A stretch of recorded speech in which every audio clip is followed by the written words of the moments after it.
আলহামদুলিল্লাহ রাব্বিল আলামিন ওয়াসসালাতু ওয়াসসালামু আলা আশরাফিল আম্বিয়া ওয়াল মুরসালিন ওয়া আলা আলিহি ওয়া আসহাবিহি আজমাইন।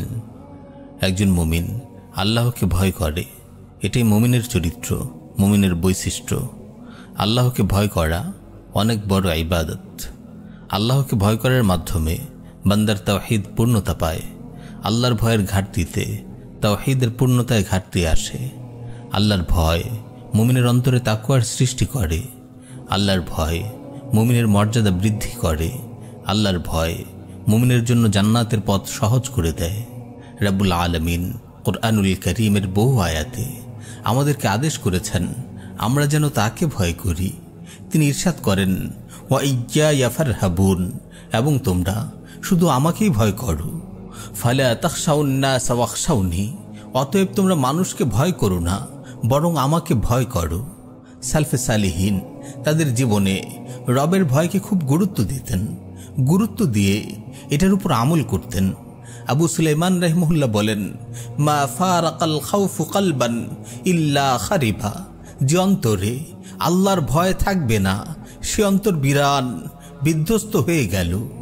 ইব্রাহিম বিন সুফিয়ান রাহিমাহুল্লাহ বলেন, আল খাউফু ইযা সাকানাল কলবা আহরাকা মাওদিআশ শাহওয়াতি মিনহু, যখন অন্তরে আল্লাহর ভয় জায়গা করে নেয় তখন সে ভয় সকল শাহওয়াতকে, সকল প্রবৃত্তির চাহিদাকে জ্বালিয়ে পুড়িয়ে অন্তর থেকে বিদায় করে দেয়। ওয়াতারাদা রাগবাতাদ দুনিয়া আনহু, আর আল্লাহর ভয় অন্তর থেকে দুনিয়ার প্রেম ভালোবাসা দূর করে দেয়। জুন্নুন রাহিমাহুল্লাহ বলেন, মানুষ ততক্ষণ দিনের পথে থাকে যতক্ষণ তাদের অন্তরে আল্লাহর ভয় বিরাজমান থাকে, আর যখন মানুষের মন থেকে ভয় উঠে যায় তখন তারা পথ হারায়। প্রিয় ভাই আমার, আল্লাহর ভয় মনে লালন করা আমাদের উপকারের জন্যেই, কারণ ভয় না থাকলে আমরা ইবাদতের ব্যাপারে অলস হয়ে পড়ব। এমনকি ভয় না থাকার কারণে মানুষ গোমরাও হয়ে যায়। আমরা আগুনকে ভয় করি, তবে আগুনের রবকে ভয় করব না কেন? আমরা জানি জাহান্নাম আগুনে ভরপুর, তবে কেন ভয় করব না সেই রবের অবাধ্যতা করতে, যে রব অবাধ্যদের জাহান্নামের আগুনে নিক্ষেপ করবেন। যে রব হলেন আল আজিজ, প্রবল পরাক্রমশালী, আল জব্বার, প্রতাপশালী, আল মুতাকাব্বির, নিরঙ্কুশ শ্রেষ্ঠত্বের অধিকারী, আল কাহ্হার, প্রবল পরাক্রান্ত, আল কাউই, পরম শক্তির অধিকারী। এমন রবকেই তো আমাদের ভয় করা উচিত। তার কুদরতের বাইরে আমরা কেউই নই। তাই আমাদের ভয় করা উচিত যে আমাদের গুনাহের সময় তিনি আমাদের সহজেই পাকড়াও করতে পারেন। আমরা যখন তার অবাধ্য হই তখন তিনি নিমিষেই আমাদের শেষ করে দিতে সক্ষম। তাই আসুন তাকে ভয় করি, তার অবাধ্যতা থেকে দূরে থাকি। আল্লাহকে ভয় করা ঈমানের আবশ্যক বৈশিষ্ট্য। রব্বুল আলামিন ইরশাদ করেন, ফালা তাখাফুহুম ওয়া খাফুনি ইন কুনতুম মুমিনিন, তোমরা তাদেরকে ভয় করো না, আমাকেই ভয় করো যদি তোমরা মুমিন হও। একজন ব্যক্তি আল্লাহকে ততটুকু ভয় করে যতটুকু মজবুত তার ঈমান। যদি রবের ভয় আপনার মাঝে কম থাকে তার অর্থ আপনার ঈমান ততটুকু দুর্বল। ইবনুল কাইয়িম রাহিমাহুল্লাহ বলেন, আল খাউফু আলামাতু সিহহাতিল ঈমান, আল্লাহর ভয় ঈমান বিশুদ্ধ হওয়ার আলামত। অন্তর থেকে ভয় চলে যেতে থাকার অর্থ হলো অন্তর থেকে ঈমান চলে যাওয়া। যে আল্লাহকে ভয় করে সে জাহান্নামে প্রবেশ করবে না, জাহান্নামের আগুন তার দুই চোখকে স্পর্শ করবে না। রাসূল সাল্লাল্লাহু আলাইহি ওয়াসাল্লাম বলেন, লা ইয়ালিজুন নার রাজুলুন বাকা মিন খাশিয়াতিল্লাহ, যে ব্যক্তি আল্লাহর ভয়ে কাঁদে সে জাহান্নামে প্রবেশ করবে না।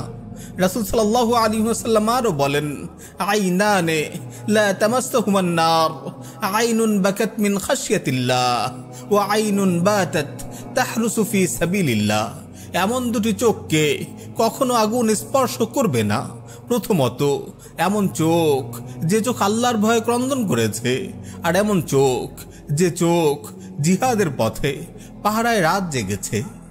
যে আল্লাহকে ভয় করে সে ইবাদতে এগিয়ে থাকে, মন্দ কাজ বর্জনে এগিয়ে থাকে।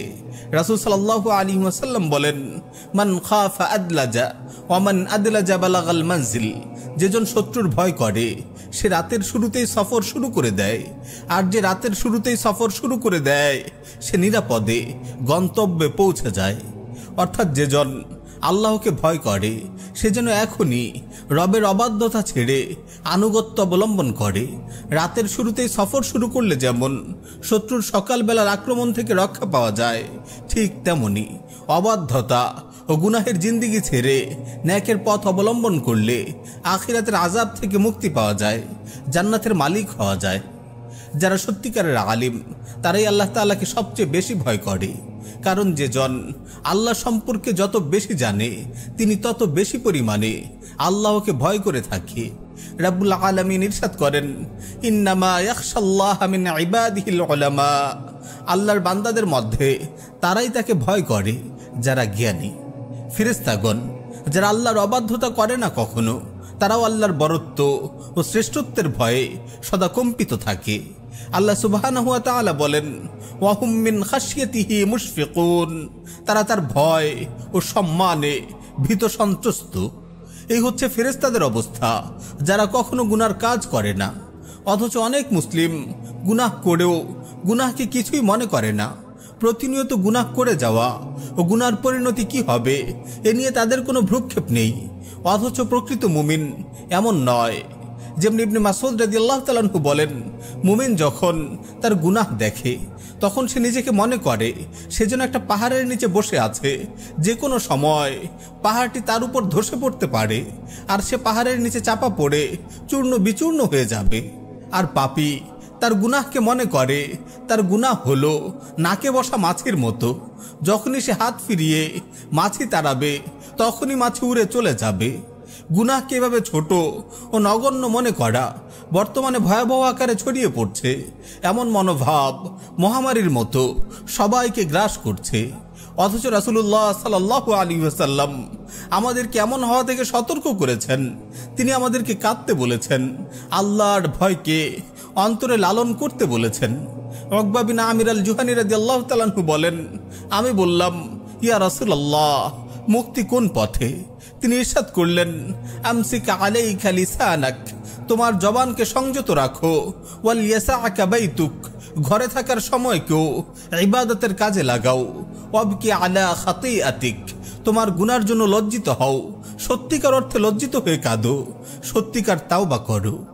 সাহাবায়ে কেরাম রাদিয়াল্লাহু আনহুম ইবাদত আনুগত্যে এতটা অগ্রগামী, এতটা বেশি ইবাদত করা সত্ত্বেও তারা সর্বদা ভয়ে থাকতেন, সর্বদা তারা সতর্ক থাকতেন যেন তাদের সেসব ইবাদত আনুগত্য তাদেরকে ধোঁকায় ফেলে আত্মতৃপ্তি ও আত্মমুগ্ধতা ইত্যাদিতে লিপ্ত না করতে পারে।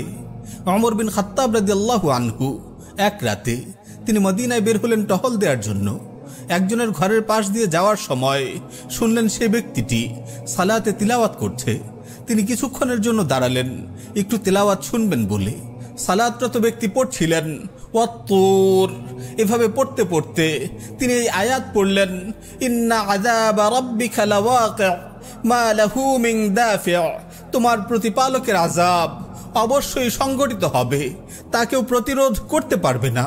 তখন ওমর রাদিয়াল্লাহু তাআলা আনহু কসম করে বলে উঠলেন, ওয়ারাব্বিল কাবা, এটা অবশ্যই সত্য। তারপর তিনি তার বাহন থেকে নেমে গেলেন, একটা দেয়ালে ঠেস দিয়ে দাঁড়ালেন। কিছুক্ষণ সেভাবেই বেহুশ হয়ে রইলেন। একটু পর কিছুটা হুঁশ ফিরলে ঘরে ফিরে গেলেন। দীর্ঘ 1 মাস মানুষেরা তার সেবা করে গেল। কেউই তখনও জানত না যে আসলে কোন রোগে তিনি এতটা অসুস্থ হয়ে পড়েছেন। অন্য বর্ণনা এসেছে, ওমর রাদিয়াল্লাহু তাআলা আনহু যখন শুনলেন, ইন্না আযাবা রাব্বিকা লাওয়াকি' মা লাহু মিন দাফি', তোমার প্রতিপালকের আযাব অবশ্যই সংঘটিত হবে, তা কেউ প্রতিরোধ করতে পারবে না, তখন তার দীর্ঘশ্বাস শুরু হয়ে যায়। 20 দিন পর্যন্ত তিনি হাঁপানির কষ্টে ভুগতে থাকেন, পেরেশান ব্যক্তির মতো দীর্ঘশ্বাস ছাড়তে থাকেন। উম্মুল মুমিনিন উম্মু সালামা রাদিয়াল্লাহু আনহা বলেন, আব্দুর রহমান বিন আউফ তার কাছে এসে বললেন, আমার মা, আমার ভয় হয় আমার সম্পদের আধিক্য আমাকে শেষ করে দেয় কিনা। কুরাইশদের মধ্যে সবার চেয়ে আমারই সম্পদ বেশি। তখন উম্মু সালামা রাদিয়াল্লাহু আনহা বলেন, হে প্রিয় ছেলে, তাহলে আল্লাহর রাহে দান করে নিজের ভয় লাঘব করো। গুনাহকে তারা অনেক গুরুতর মনে করতেন, গুনাহ করা, গুনার পরিণতি সম্পর্কে সম্যক অবগত ছিলেন তারা গুনাহকে তো অনেক বেশি ঘৃণা করতেনি, গুনার পরিণতি যেন তাদের সামনে স্পষ্টভাবে ভেসে উঠত। তাই তো তারা আল্লাহকে ভয় করার ক্ষেত্রে সবার চেয়ে অগ্রগামী ছিলেন। রাসূল সাল্লাল্লাহু আলাইহি ওয়াসাল্লামের সময়ের কথা, এক সাহাবী রমাদানে তার স্ত্রীর সাথে মিলিত হলেন।